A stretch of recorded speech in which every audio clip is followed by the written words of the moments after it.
എല്ലാവർക്കും നമസ്കാരം. യേശുക്രിസ്തുവിൻ്റെ ധന്യമുള്ള നാമത്തിൽ എല്ലാവർക്കും വന്ദനം അറിയിക്കുന്നു. യേശുക്രിസ്തുവിൻ്റെ ധന്യമുള്ള നാമം മഹത്വീകരിക്കപ്പെടട്ടെ. ഇന്ന് ഞാൻ നിങ്ങളോട് തിരുവചനത്തിൽ പറയാനിരിക്കുന്ന യോനയുടെ പുസ്തകമാണ്. യോനയുടെ പുസ്തകമാണ്. അതിനകത്ത് 1-ാമത്തെ അധ്യായം, 2-ാമത്തെ അധ്യായം, 3-ാമത്തെ അധ്യായത്തിൽ ദൈവം പറഞ്ഞിരിക്കുന്ന കാര്യങ്ങളാണ്. ഒരു മഹാനഗരത്തെ, ദൈവം നശിപ്പിക്കാനിരുന്ന ഒരു മഹാനഗരത്തെ എങ്ങനെയാണ് ദൈവം ആ നശിപ്പിക്കൽ നിന്ന് ദൈവത്തിന് മനസ്സലിവ് തോന്നി ദൈവം ആ പട്ടണത്തെ നശിപ്പിക്കാതിരുന്നതിനെക്കുറിച്ചാണ് ഞാൻ നിങ്ങളോട് പറയാനിരിക്കുന്നത്. അപ്പോൾ നമുക്ക് ആ വാക്യത്തിലേക്ക് പോകാം. യോനയുടെ 1-ാമത്തെ അധ്യായത്തിൽ എഴുതിയിട്ടുണ്ട്, അമിത്തായുടെ മകനായ യോനായ്ക്ക് യഹോവയുടെ അരുളപ്പാടുണ്ടായി, എന്നാൽ നീ പുറപ്പെട്ട മഹാനഗരമായ നിനവയിലേക്ക് എന്ന് അതിന് വിരോധമായി പ്രസംഗിക്കുക. അവരുടെ ദുഷ്ടത എൻ്റെ സന്നിധിയിൽ എത്തിയിരിക്കുന്നു. എന്നാൽ യോന യഹോവയുടെ സന്നിധിയിൽ നിന്നും തർദീസിലേക്ക് ഓടിപ്പോകേണ്ടതിന് പുറപ്പെട്ട യാഹോവിലേക്ക് ചെന്നു. തർദീസയിലേക്ക് പോകുന്ന കപ്പൽ കണ്ട് കൂലി കൊടുത്ത് യഹോവയുടെ സന്നിധിയിൽ നിന്ന് അവൻ തർദീസയിലേക്ക് പോകാൻ കപ്പലിൽ കയറി. അപ്പോൾ യഹോവ എന്ത് ചെയ്തു? അവിടെ ഒരു വലിയൊരു ഒരു ക്ഷോഭം ഉണ്ടാക്കി. സമുദ്രത്തിൽ ഒരു പെരുങ്കാറ്റ് അടുപ്പിച്ചു. അപ്പോൾ അടുപ്പിച്ചപ്പോൾ കപ്പൽ തകർന്നു പോകുവാൻ തക്കോണം സമുദ്രത്തിൽ വലിയ കോളുണ്ടായി. കപ്പൽക്കാർ ഓരോരുത്തരും താന്താൻ്റെ ദേവനോട് നിലവിളിച്ചു. കപ്പലിന് ഭാരം കുറയ്ക്കാൻ അവർ ചരക്കുകളെടുത്ത് താഴെ ഇട്ടു. അപ്പോൾ യോന സുഖമായിട്ട് അതിൻ്റെ അടിത്തട്ടിൽ ഉറങ്ങിക്കൊണ്ടിരിക്കുകയായിരുന്നു. അപ്പോൾ കപ്പൽ പ്രമാണി വന്ന് പറഞ്ഞു, അവനോട്, നീ എന്തിനാ ഉറങ്ങുന്നത്? എഴുന്നേറ്റ് നിൻ്റെ ദൈവത്തെ വിളിച്ചപേക്ഷിക്കാൻ നാം നശിച്ചു പോകാണ്ടിരിക്കേണ്ടതിന് ദൈവം നമ്മെ കടാക്ഷിക്കുമെന്ന് പറഞ്ഞു. അനന്തരം അവർ ആരുടെ നിമിത്തമാണ് ഈ കപ്പൽ ക്ഷോഭിക്കുന്നതും ഈ നാശം സംഭവിക്കുന്നതും അറിയാനായിട്ട് ആ കപ്പൽ യാത്രക്കാരുടെ എല്ലാവരുടെയും പേര് വെച്ച് അവർ നറുക്കിട്ടപ്പോൾ യോനയുടെ പേര് വന്നു. അപ്പോൾ അവനോട് ചോദിച്ചു, നീ എവിടെ നിന്ന് വരുന്നത്? നിൻ്റെ ജാതി എവിടെ? നീ എങ്ങനെ ഇവിടെ വന്നു? അതിനവൻ, ഞാൻ എബ്രായൻ, കടലും കരയും ഉണ്ടാക്കിയ സ്വർഗീയമായ ദൈവത്തെ ഭജിച്ചു വരുന്നു എന്ന് പറഞ്ഞു. അപ്പോൾ പുരുഷാരം ഭയങ്കരമായിട്ട് ഭയപ്പെട്ടു. അവരെന്നാ ചെയ്തെന്ന് മേൽക്കുമേൽ സമുദ്രം കോപിക്കാൻ തുടങ്ങി. ഈ യോനായെ എടുത്ത് വെള്ളത്തിലേക്ക് ഇട്ട് സമുദ്രത്തിലേക്ക് വലിച്ചെറിഞ്ഞു. അപ്പോൾ കടൽ അടങ്ങി, കോളൊക്കെ നിന്നു. അപ്പോൾ യോനായെ വിഴുങ്ങുവാനായിട്ട് യഹോവ ഒരു മഹാമത്സ്യത്തോട് കൽപ്പിച്ചിരുന്നു. വീണപ്പോൾ യോനായെ ആ മഹാമത്സ്യം വിഴുങ്ങി. അപ്പോൾ 3 ദിവസം യോന ആ മത്സ്യത്തിൻ്റെ വയറ്റിൽ വെച്ച് തന്നെ യഹോവയായ ദൈവത്തോട് പ്രാർത്ഥിച്ച്, എൻ്റെ കഷ്ടനിമിത്തം യഹോവയോട് നിലവിളിച്ചു. അവനെനിക്ക് ഉത്തരമല്ല. ഞാൻ പാതാളത്തിൻ്റെ വയറ്റിൽ അഭയം പ്രാപിച്ചു. അയ്യം വിളിച്ചു, നീ എൻ്റെ നിലവിളി കേട്ടു. നീ എന്നെ മഹാസമുദ്രത്തെ ആഴത്തിലിട്ട് കളഞ്ഞ് പ്രവാഹം എന്നെ ചുറ്റി എൻ്റെ ഓളങ്ങളും തിരകളും എല്ലാം കടന്നുപോയി എന്ന് പറഞ്ഞ്. അപ്പോൾ 3 ദിവസം കഴിഞ്ഞപ്പോൾ ഈ മത്സ്യം കരയിൽ വെച്ച് യോനായെ ഛർദ്ദിച്ചു. അങ്ങനെ അപ്പോൾ യഹോവയുടെ അരുളപ്പാട്, 2-ാം മഹാനാവ് നിനവയിൽ ചെന്ന് നീ അതിനായിട്ട് നീ ദൈവത്തിൻ്റെ അരുളപ്പാട് പിന്നെയും യോനായ്ക്കുണ്ടായി പറഞ്ഞു. യോന പ്രവാചകൻ ഉണ്ടായിട്ട് യഹോവയുടെ കൽപ്പന പ്രകാരം നിനവയിൽ ചെല്ലുക, അവിടെ നിന്ന് പ്രസംഗിക്കുക. ഈ നിനവെ പട്ടണ ദൈവം നശിപ്പിക്കാൻ പോകുന്നു പ്രസംഗിക്കുക. അങ്ങനെ ആ പട്ടണത്തിലേക്ക് ചെല്ലുകയാണ്. ചെന്നിട്ട് അവിടെ പ്രസംഗിച്ചു. യഹോവയായ ദൈവം നിനവയുടെ ദുഷ്ടത വലുതെന്ന് യഹോവ കണ്ടിരിക്കുന്നു. ഈ 40 ദിവസത്തിനകം ഈ പട്ടണം നശിപ്പിക്കും എന്ന്. അപ്പോൾ രാജാവ് എന്ത് ചെയ്തു? അവരെല്ലാം വിശ്വസിച്ചു. അവർ സിംഹാസനത്തിൻ്റെ എഴുന്നേറ്റ് രാജവസ്ത്രം നീക്കി ഇരട്ട് പുതിച്ച് വെണ്ണീറിലിരുന്നു. അവർ നിനവയിലെ എല്ലാ ആൾക്കാരും ഇത് പരസ്യമാക്കിയതുകൊണ്ട് എല്ലാവരും, മനുഷ്യനോ മൃഗങ്ങളോ കന്നുകാലി ഒന്നും ഒരു വസ്തു ആസ്വദിക്കുക, എല്ലാവരും ഉപവാസം എടുത്ത് പ്രാർത്ഥിക്കാൻ തുടങ്ങി. ഇരട്ടിലും വെണ്ണീരിലും എടുത്ത് അവർ പ്രാർത്ഥിച്ചു. മനസ്താപത്തോടുകൂടി ആ രാജ്യത്തിന് വേണ്ടി പ്രാർത്ഥിച്ചു. അപ്പോൾ യഹോവയ്ക്ക് മനസ്സലിഞ്ഞു. അവരുടെ പ്രാർത്ഥന കേട്ടു. അവരുടെ പാപങ്ങളെയെല്ലാം നീക്കിക്കളഞ്ഞ് അവർ അനുതാപമുള്ള ഹൃദയത്തോടെ യഹോവയുടെ സന്നിധിയിലേക്ക് കടന്നു വന്നു. അപ്പോൾ യഹോവ നശിപ്പിക്കാനിരുന്ന പട്ടണത്തെ നശിപ്പിക്കില്ല. അവർ ദുർമാർഗം വിട്ടുതിരിഞ്ഞ യഹോവയുടെ പ്രവൃത്തികൾ കണ്ടപ്പോൾ അവർക്ക് വരുത്താനിരുന്ന അരുളി ചെയ്ത അനർത്ഥത്തെ ദൈവം അനുദപിച്ച് അവർക്ക് അനർത്ഥം വരുത്തിയതില്ല. അങ്ങനെ ആ രാജ്യത്തെ രക്ഷിച്ചു. അപ്പോൾ യഹോവയോട് പ്രാർത്ഥിച്ചാൽ നമുക്ക് യെശയ്യാവിൻ്റെ പുസ്തകത്തിൽ നമുക്ക് കാണാൻ പറ്റും. യെശയ്യായുടെ പുസ്തകത്തിൽ നമുക്ക് യഹോവയോട് പ്രാർത്ഥിക്കേണ്ടത് എങ്ങനെയാണ്. നമ്മളെ യഹോവ രക്ഷിക്കാൻ കഴിയാതെ വണ്ണം അവൻ്റെ കൈകൾ കുറുകിയിട്ടില്ല. നമുക്ക് യെശയ്യായുടെ പുസ്തകത്തിലെ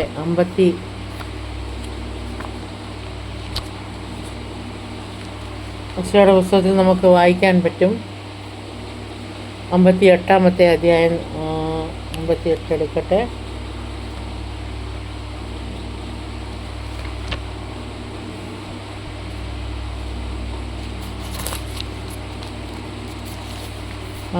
നമുക്ക് നമ്മുടെ ദൈവം നമ്മളെ എങ്ങനെയാണ്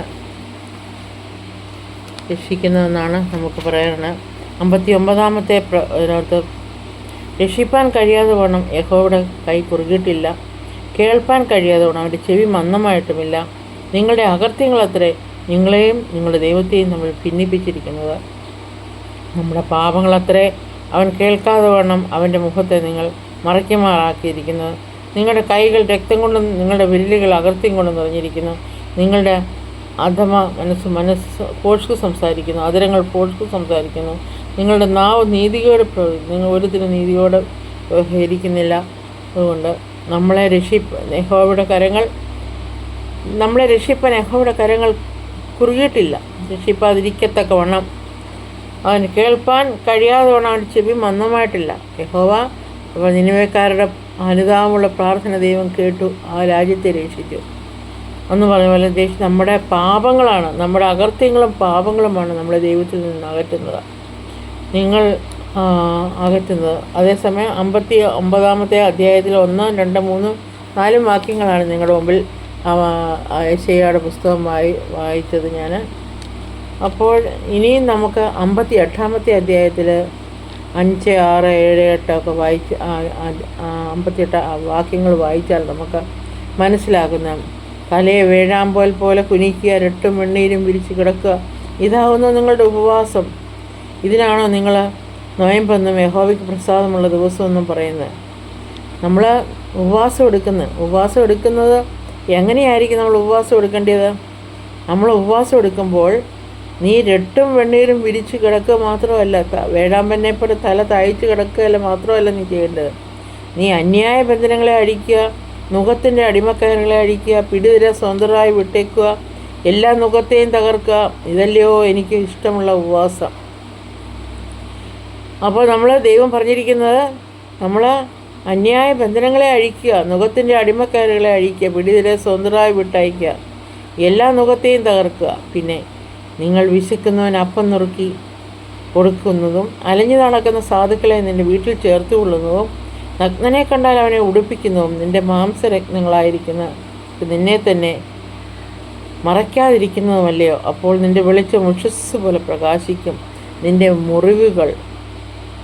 മുറിവുകൾക്ക് വേഗത്തിൽ സൗഖ്യം പ്രാപിക്കും, അല്ലെ പൊറുതി വരും. നിൻ്റെ നീതി നിനക്ക് മുൻപായി നടക്കും, യഹോവയുടെ മഹത്വം നിൻ്റെ പിമ്പടയായിരിക്കും. അങ്ങനെയാണ് ദൈവം പറഞ്ഞിരിക്കുന്നത്. അപ്പോൾ നമ്മൾ എങ്ങനെയാണ് ഉപവസിക്കേണ്ടത്? ഉപവസിക്കാൻ എങ്ങനെയാണ്? ഒരു വലിയ നിനവെ പട്ടണത്തെ ഉപവാസത്താൽ അവർ രട്ടും വെണ്ണീരിന് കൊടുത്ത് ഉപവസിച്ച് അനുദപിച്ച് പ്രാർത്ഥിച്ചപ്പോൾ ആ രാജ്യത്തിന് വരാതിരുന്ന അനർത്ഥം ദൈവം മാറ്റിക്കളഞ്ഞു. അപ്പോൾ നമ്മുടെ ഉപവാസങ്ങൾ എപ്പോഴും മനസ്സിലെ ശുദ്ധിയുള്ളതായിരിക്കണം. നമ്മുടെ മനസ്സിലെ എല്ലാ അശുദ്ധിയെയും മാറ്റിക്കളയണം. നമ്മുടെ അന്യായങ്ങളെ നമ്മൾ മാറ്റിക്കളയണം, വക്രത ഹൃദയത്തെ മാറ്റിക്കളയണം, പരദൂഷണം പറയുന്നത് മാറ്റിക്കളയണം. ദൈവം നമ്മുടെ ഹൃദയത്തിലാണ് വസിക്കുന്നത്. നമ്മുടെ ഹൃദയം ദൈവത്തിൻ്റെ ആലയമാക്കി മാറ്റണം. അവിടെ ദൈവം വസിക്കണമെങ്കിൽ നമ്മൾ എന്ത് ചെയ്യണം? നമ്മുടെ വെടിപ്പും വൃത്തിയുമുള്ള ശുദ്ധിയുമുള്ള ഒരു ഹൃദയം നമുക്കാക്കി മാറ്റണം. എല്ലാ അകൃത്യങ്ങളെയും മാറ്റുക, പരദൂഷണം പറയുന്ന മാറ്റുക, അന്യായം ചെയ്യുന്നത് നിർത്തുക. നിങ്ങൾ പരദൂഷണം പറയുന്നത് ഒരു സഹോദരനെ മറ്റൊരു സഹോദരൻ പീഡിപ്പിക്കാതിരിക്കുക. സ്വത്തിനും പണത്തിനും വേണ്ടി ഒരുപാട് പീഡനങ്ങൾ നമ്മുടെ രാജ്യത്ത് നടക്കുന്നുണ്ട്.